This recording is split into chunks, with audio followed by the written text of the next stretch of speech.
What's going on, people? It's Kiss Shorty Gaming Nation in the building and the shit in here again. About to go live again.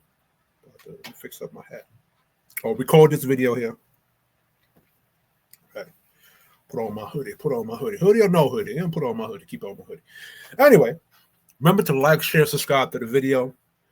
Try to watch at least 50 minutes of my video. Take a break, come back, or watch my video 10 to 20 minutes at a time, 10 to 15 minutes at a time, take a break, and then come back. Remember to like, share, subscribe to this video because there's a lot of value that I drop in this. Now, I'm doing this, as you see in the thumbnail in the back and behind me. Caribbean Americans, we're not Black Americans. Despite the lie that a lot of FBA like to say, oh, they absorbed Caribbean Blacks within their culture. That's a lie. Let me explain to you why it's a lie. And I've showcased it multiple times on this platform. Right? When you hold on, let me see. You know something? Let me give you one example. I have to go into my archives and go find the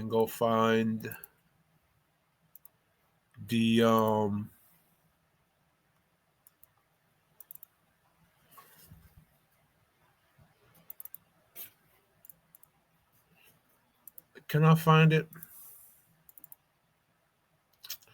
Shit. I don't think I'm gonna be able to find it. But there was an article that I read. Or if you go look up West Indian Syndrome, it talks about how Black Americans treated Caribbean Blacks when they first got here.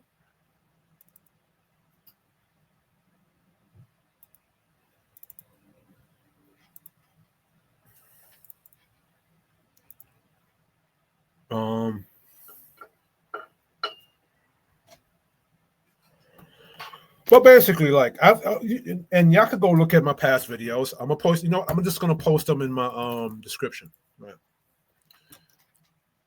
They did not welcome us with open arms like that. A lot of Caribbean Blacks, especially around the 1960s and the 1920s, they were trying to keep themselves separate from Black American and mind their business at first. Then what happened was you had Marcus Garvey, you have Minister Farrakhan, and Minister Farrakhan is Trinidadian for those, or he has Caribbean parents for those who don't know. And I showed that on some of my videos in the past. They,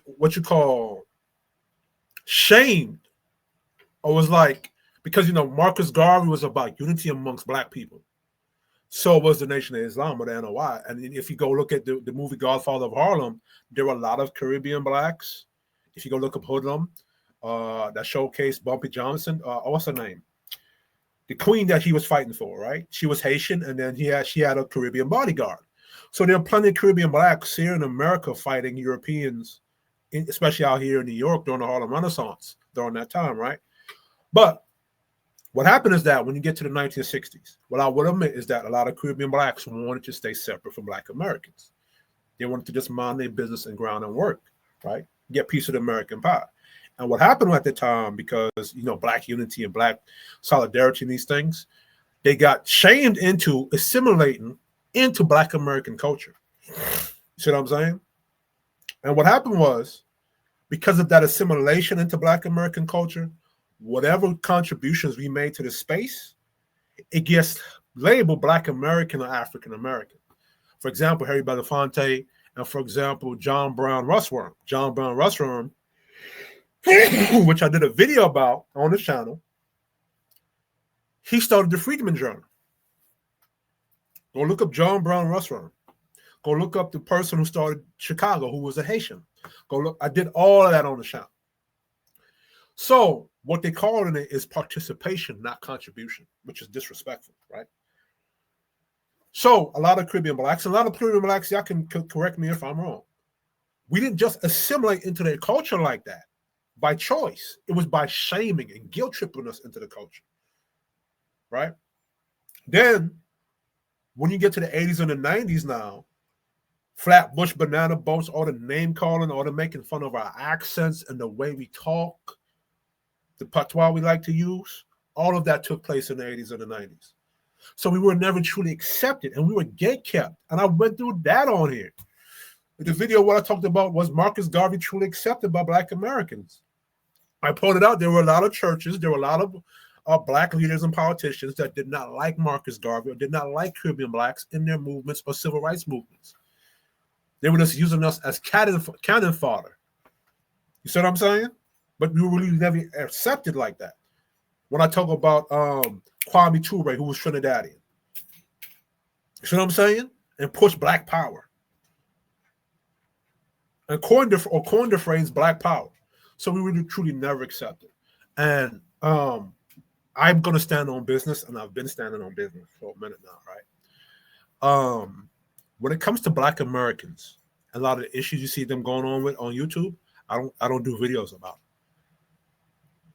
Like, for example, you had Just Pearly Things, Pink Pearly, did a whole show trying to bait Black Americans into or trigger Black Americans into something, right? And they were saying she had a show with Donovan Sharp, and they were saying things about Black Americans that wasn't true. And there was a brother up there that was saying, well, wait a minute, you can't say Black people are committing all this violence in America because these are these statistics, these are these stats, which I've done on my channel.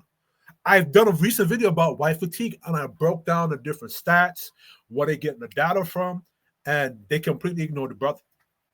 Meanwhile, Just Pearly, when they were talking about, so Just Pearly and Donovan Sharp, right? They're part of this whole red pill manosphere space, and they talk a lot about women, and they use a lot of data to back up what they're talking about, and they use a lot of data, manipulated stats to go against Black people in America.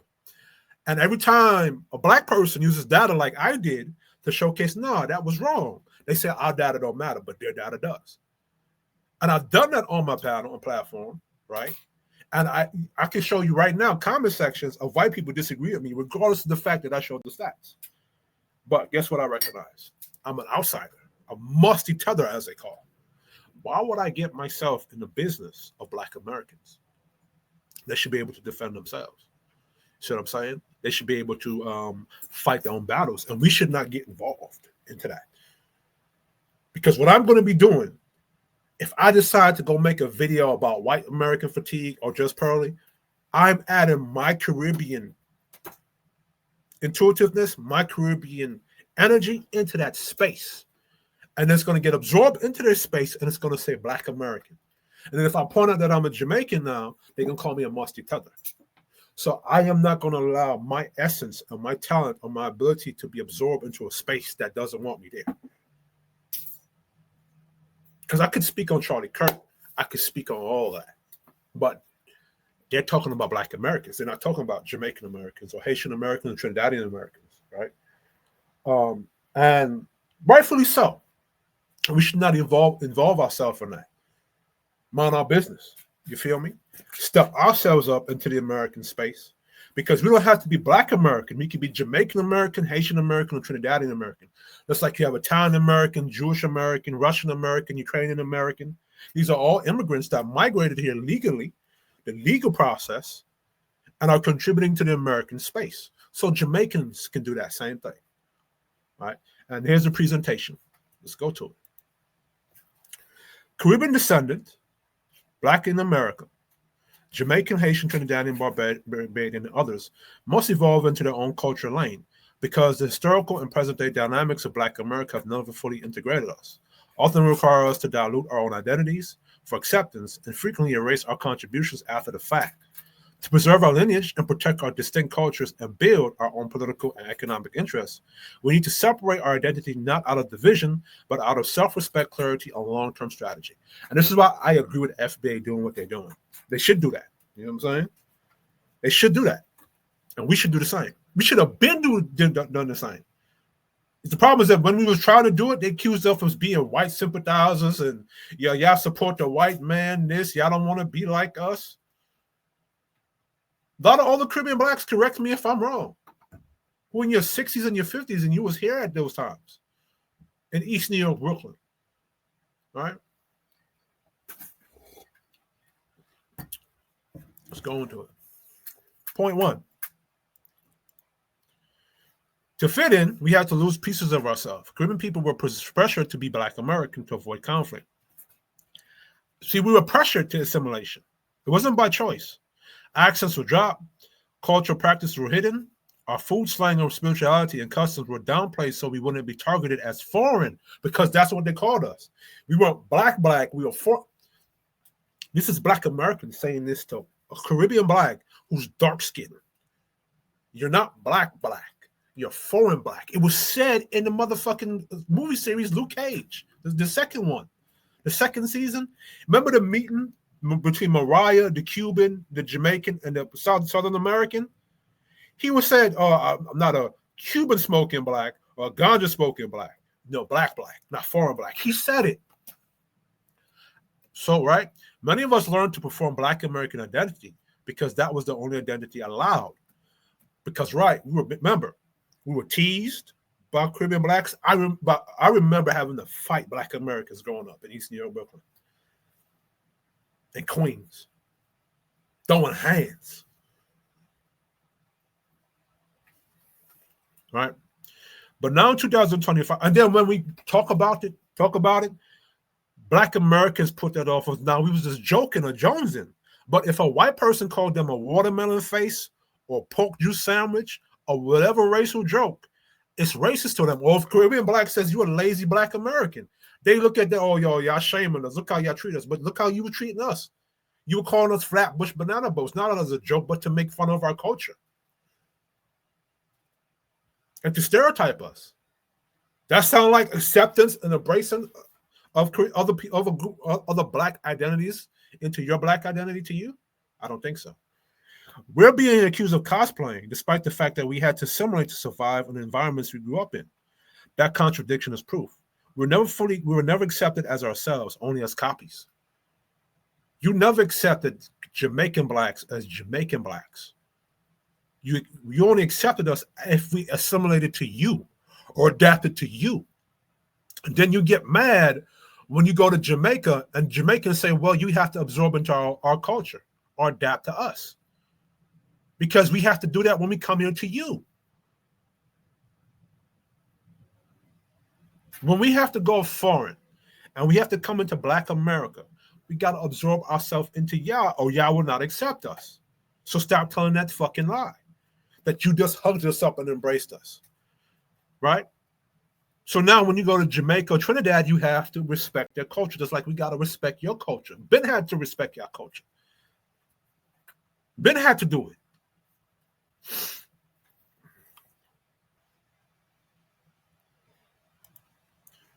We built with them and then got erased. Caribbean creatives, musicians, athletes, and thinkers have shaped nearly every Black American culture lane.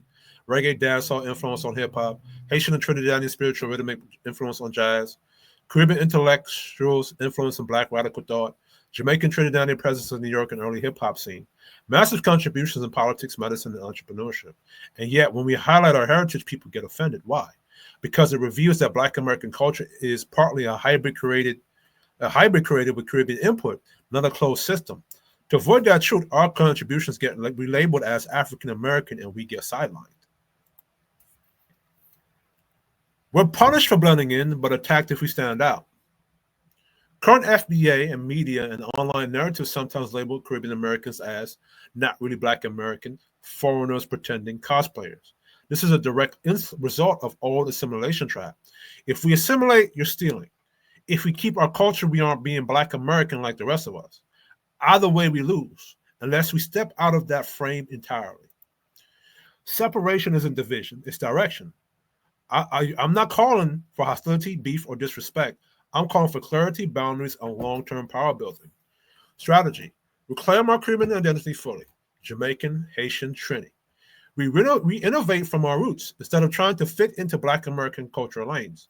Mind our business on Black American politics, reparations, internal gender debates, ADOS issues. Build business and political blocks based on Caribbean American interests. Vote as Caribbean Americans, not as generic Black.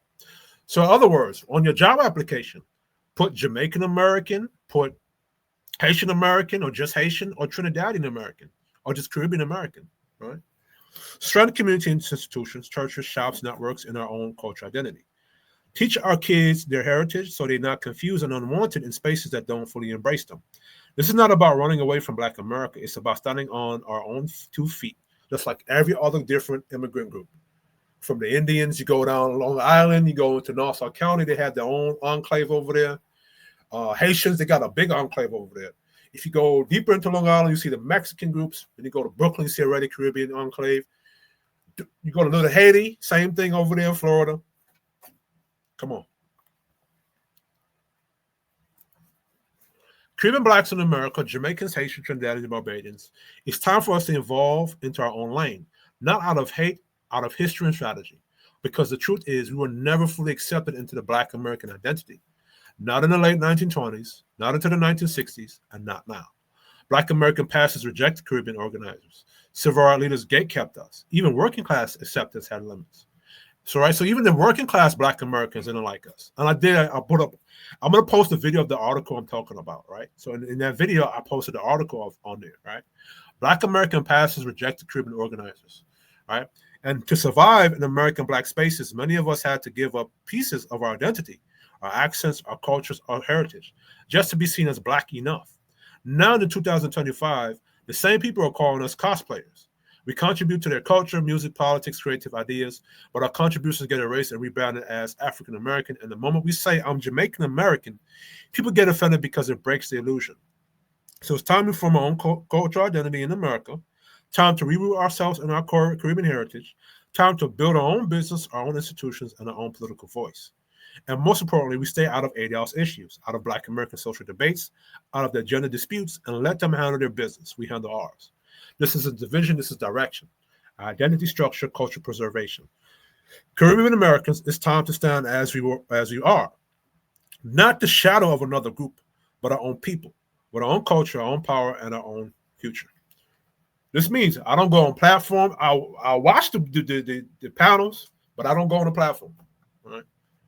And I think what Caribbean Blacks, we should create our own platform to discuss relationship issues unique to us as Caribbean Black men and women, right? And I'm actually going to come up with something for that. Caribbean Blacks must stop internalizing going back home rhetoric from segments of Black America because it's inconsistent. Selectively weaponizing historical rooted in old political tension and fundamental contradicted by how every other immigrant group in America is treated. Caribbean Blacks must operate like Italians, Jews, Indians, Arabs, and other immigrant groups. Establish our own communities, protect our heritage, contribute to America, and refuse to be guilt-tripped into abandoning our cultural identity. The selective go back home attack. Don't tell any other immigrants group this. Only us. This is one of the biggest red flags Caribbean people overlook. Black Americans, especially certain voices from NAACP, ADOS, activists, spaces, and old leadership circles will say, go back to Jamaica, go back to Haiti, go back where you come from. But look at the pattern. There's a reason why I say NAACP. Because NAACP and ADOS, NAACP is a left group. These are the communist W. Du Bois groups. ADOS is from the right. All right? So there's a reason why I put them up there. They never say this to Italians, Jews, Irish, Russians, Armenians, Ukrainians, Middle Easterners, Indians, Pakistanis, Arabs, Latinos, Africans. No, they do say it to Africans, but they don't say it to Latinos. Right? None of them get told go back home. Only Caribbean Blacks. This tells you something very simple but strategic. This is not about immigration. It's about all political resentment and culture insecurity. Because Caribbean immigration has been legal and common in America for over 100 years. Many of us come through visas, work programs, and family networks, the same way every other immigrant group does. So the go back home rhetoric is not about legality. It's targeted, emotional, and historical, right? This sentiment didn't start in 2025. It started in the 1920s. There has always been a segment of Black America that rejected Caribbean Blacks. NAACP leaders rejected Garveyites. Black American pastors didn't want Caribbean leadership in the church. Activists from the 60s and 70s accused Caribbean immigrants of being too independent. Some ADOS fractions today repeat this exact same hostility. Now, what did they mean? Because Caribbean Blacks, when they first got here, they faced two things. They faced bullshit from white people and they faced bullshit from Black people. Right? So Caribbean Blacks said, all right, cool. We're going to build off our own muscle and our own might, and we just going to mind our business. So a lot of Black Americans got mad at that at the time. Right? This is not new. This is a lineage of resentment, a pattern that reappears every generation. So when the modern voices say go home, they're inheriting an old anti-Caribbean ideology, not reacting to anything we did recently. Study other groups. Study how other groups move. They never dissolve into another culture. They look at how Indians move in America. They come as Indians, not as brown Americans. They open stores, gas stations, tech companies. They build communities, temples, and associations. They help their own first. Look at Italian neighborhoods, Italian churches, look, go to King's Highway in Brooklyn, right? Yeah, King's Highway. King's Highway, that area. Go look at that area, right? Italian restaurants, Italian civic groups, Italian American identity still strong 120 years later. Look at Jewish communities, synagogues, schools, culture centers, business supporting each other. They assimilate into America but never dissolve their identity. Even among white ethnics, you have separate identities: Russians, Polish, Irish, Germans, Armenians, Ukrainians. They share similarities, but they stay culturally distinct and build power from it. Even among Middle Eastern groups, Arabs, Persians, Pakistanis, Afghans, they all share similarities, but they protect their differences, and they leverage for that for business, politics, marriage networks, and community strength. Now, one of them merges into generic white culture or generic immigrant culture. All right? We are the only immigrants group expected to lose our identity. Caribbean Blacks are pressured to stop speaking patois, stop celebrating our food, stop talking about our heritage, stop claiming our islands, become Black American. No other group is asked to do this, only us. And after we assimilate and blend in, we get told you're not really one of us, you're cosplaying, you're foreign, you don't count. This is why Caribbean Blacks need a new strategy. See, now, this is the thing, right?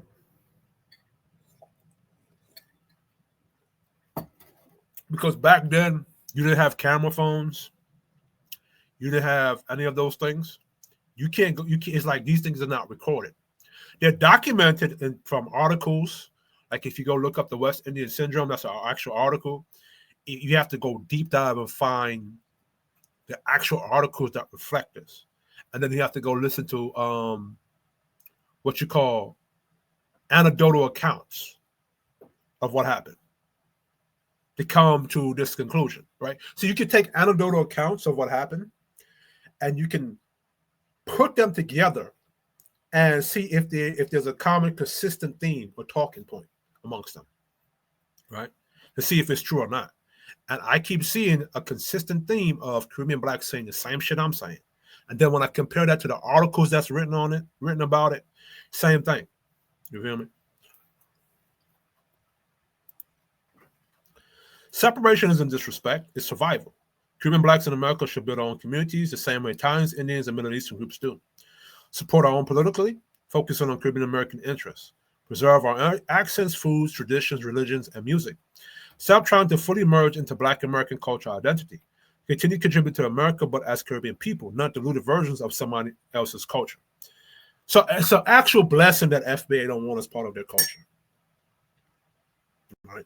Because now we have to dig deep into our own culture, our own identity, and be proud on it, and stand on business on it, and defend ourselves and be willing to fight for it, right? So I'm going to come up in another video. I'm going to come up with the Caribbean codes of ethics. I already came up with the Caribbean Constitution. I have to come up with the Caribbean Code of Ethics. You know what I'm saying? And most importantly, stop letting anyone tell you to go home, especially when they never say this to any other immigrant group. We are here legally like everyone else. We contribute like everyone else. We build like everyone else. America has room for Caribbean identity without apology.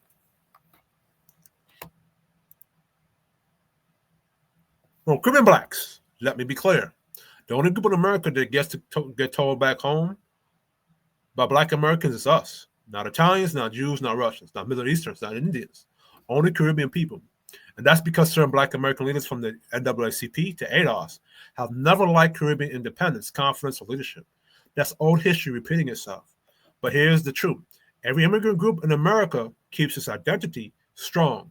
Italians, Jewish, Indians, Arabs, Russians.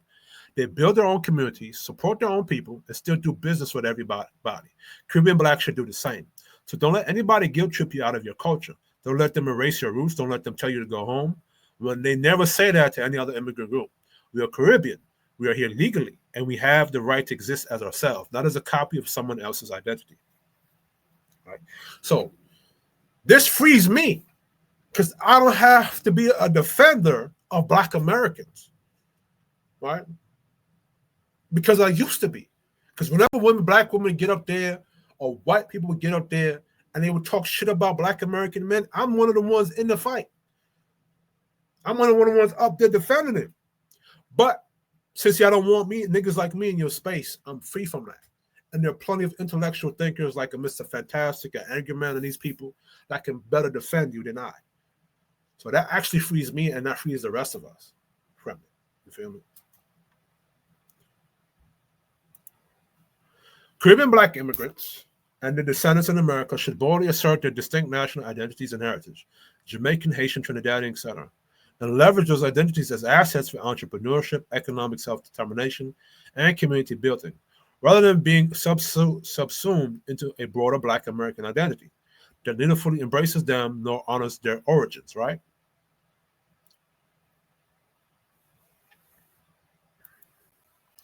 Don't accept the go-home narrative. Right?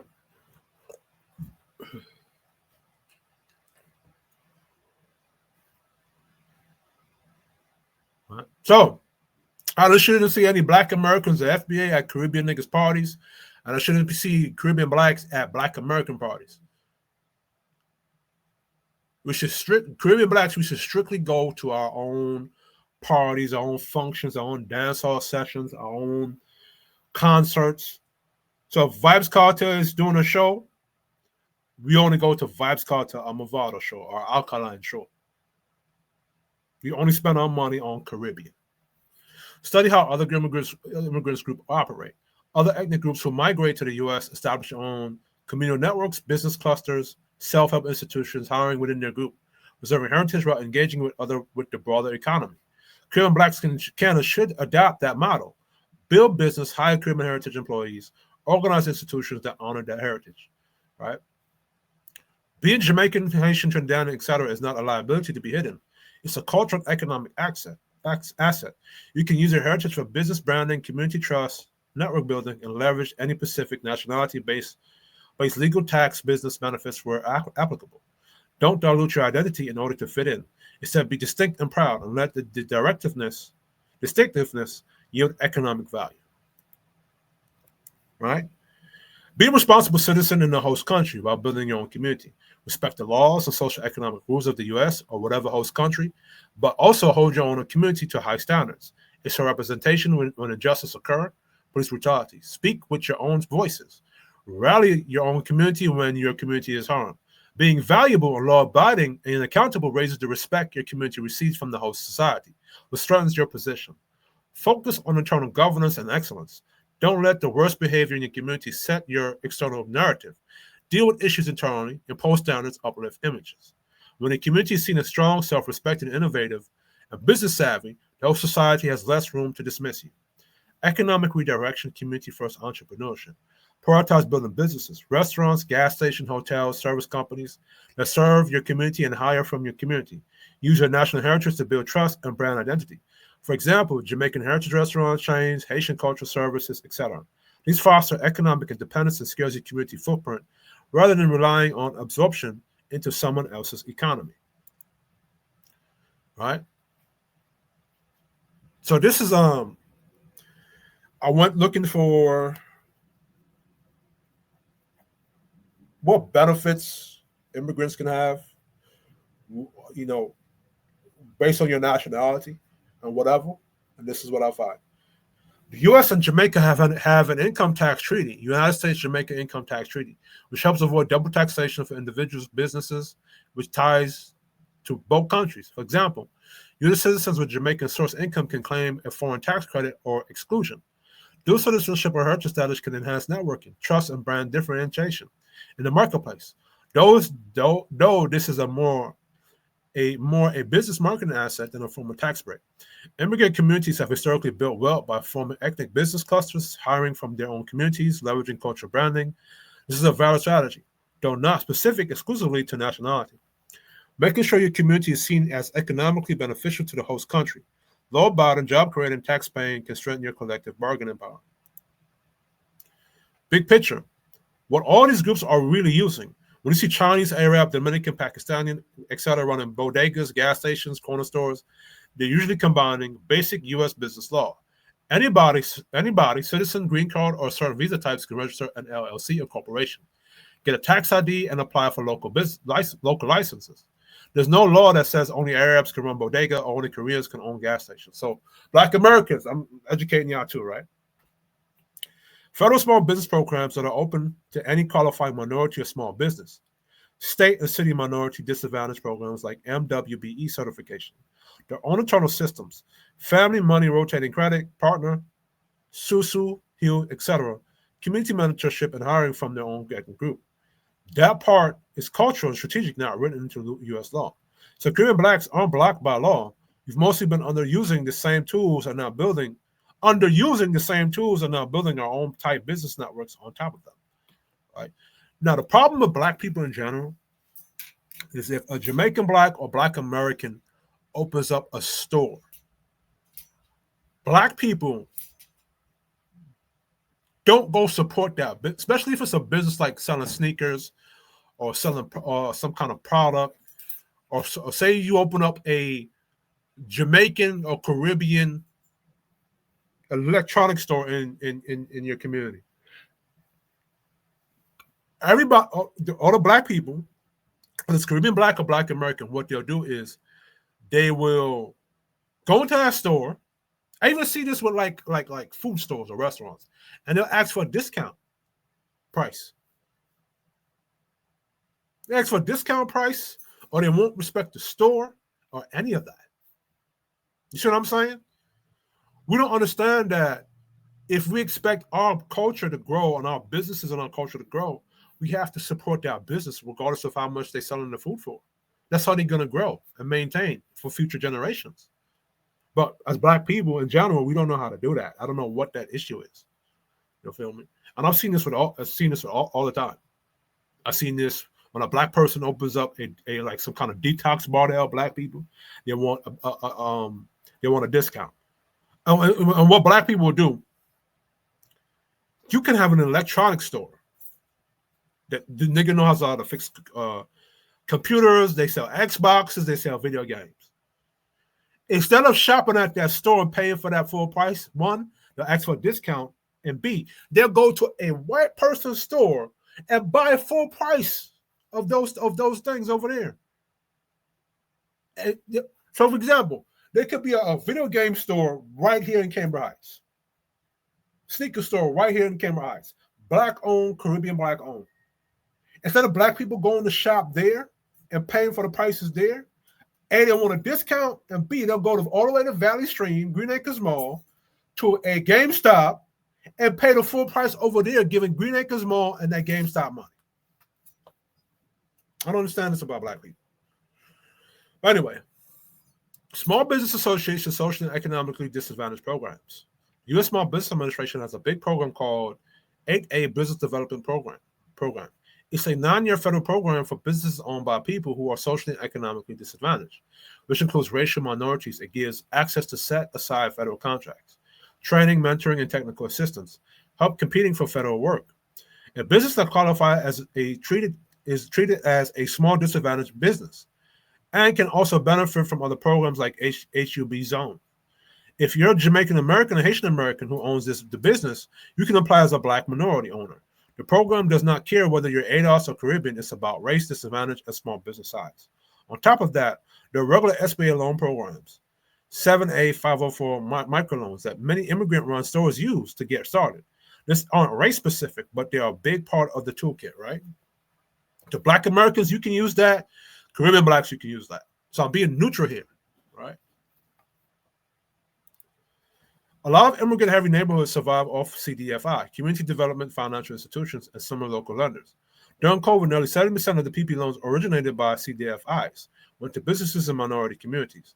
Reports on NYC specifically talk about bolstering minority and immigrant-owned businesses by scaling up CDFIs because they're key to helping bodegas or small ethnic group shops survive and grow. Right? There also is a nonprofit like Start Small, Think Big or Company Capital that give free legal, finance, and marketing help to immigrants, biopic, and low-income entrepreneurs, right?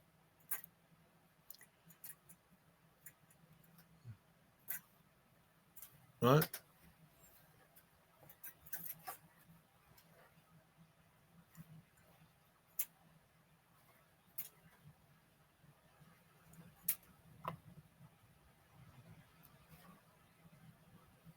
I don't know why Jamaican government don't does this invest in America, bro.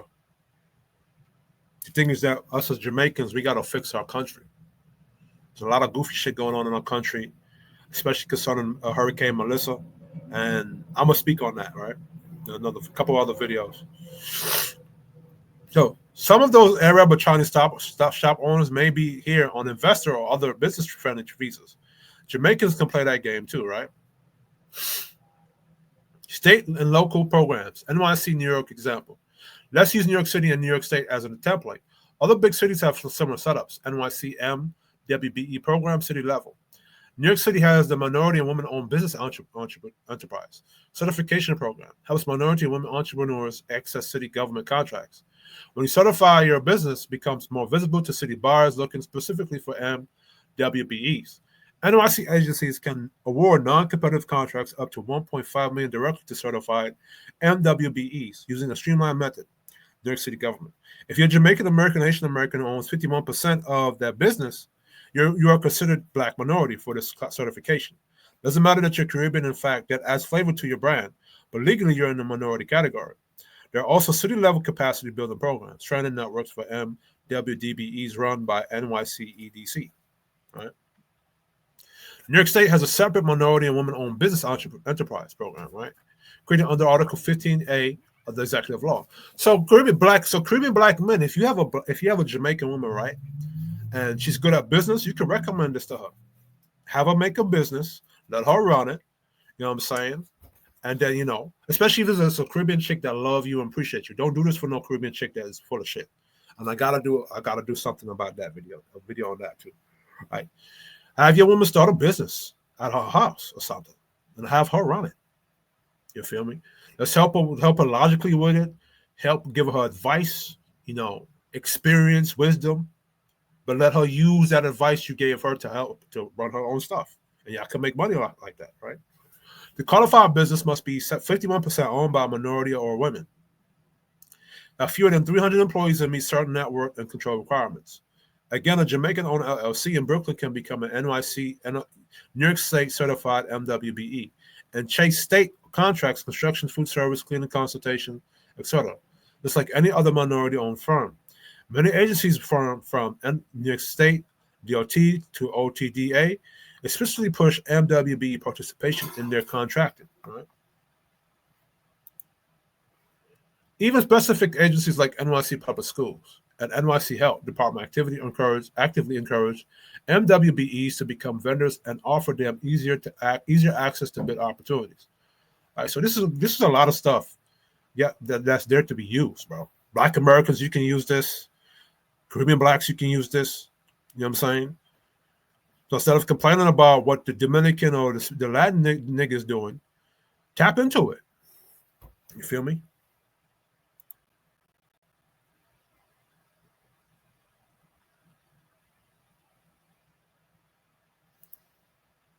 Mm-hmm. So y'all can take a pause of this, and y'all can read this. And the reason why I put these presentations up is there is to help me my memory, and at the same time, so y'all can go look it up and go research it yourselves. All right. So y'all can take the time and pause it there.